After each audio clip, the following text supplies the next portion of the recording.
Сәлем достар, эфирде мен Камила. Менің арнама қош келдіңіздер. Бүгін біз осындай тамаша, дәмді әрі керемет болып шығатын финчуза салатын бірге әзірлейтін боламыз. Менің видеомды соңына дейін қарап, лайк басып, тіркеліп, комментер жазып кетуді ұмытпаңыздар. Барлық заттарды видео барысында және описанияға жазып кететін боламын. Ең алдымен бізге ет керек. Етімізді жұқа әрі ұзынша етіп турап аламыз.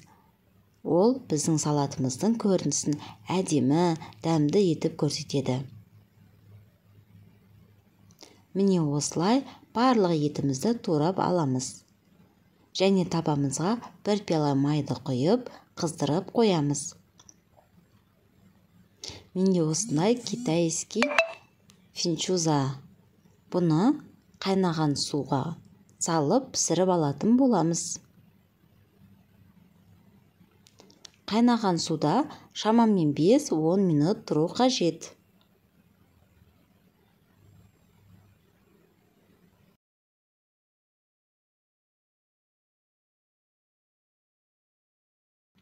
Бізде табамызда майымыз қызыды, етімізді салып, баяу отта пісіріп алатын боламыз. Бір дана пияздың көлемі үлкен болған жақсы. Майдалап ұсақтап турап алып, етіміздің үстіне саламыз. Етті әрі жұмсақ, әрі дәмді етіп пісіреді.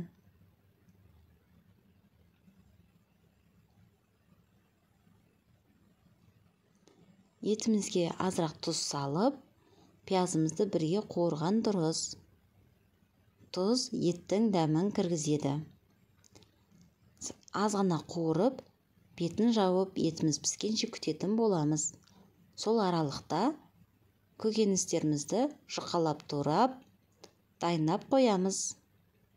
Маған керекті заттарға бір дана болгарский, бір дана қияр және 2 дана помидор және үлкен көлемде бір дана сәбіз керек болады. Барлық затты осылай ұзынша етіп тураған дұрыс. Салатымыздың көрінісін ашады.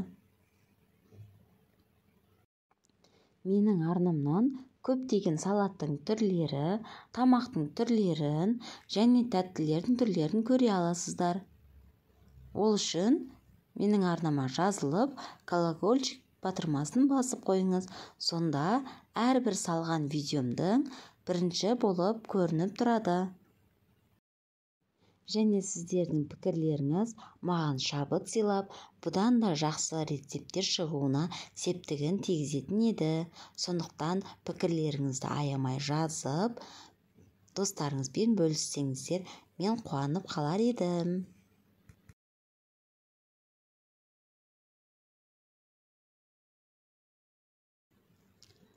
Бізде үлкен көлемде сәбізді алып, өте ұсақ үткіштің көмегімен өткізіп аламыз.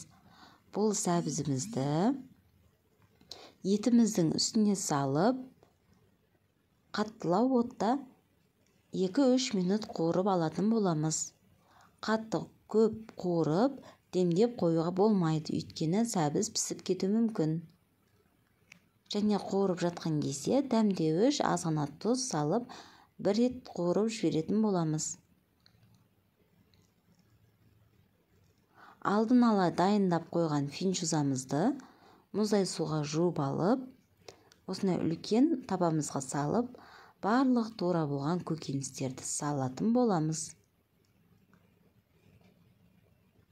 Сәбізіміз бен етімізді үстіне салып, бірге араластырамыз.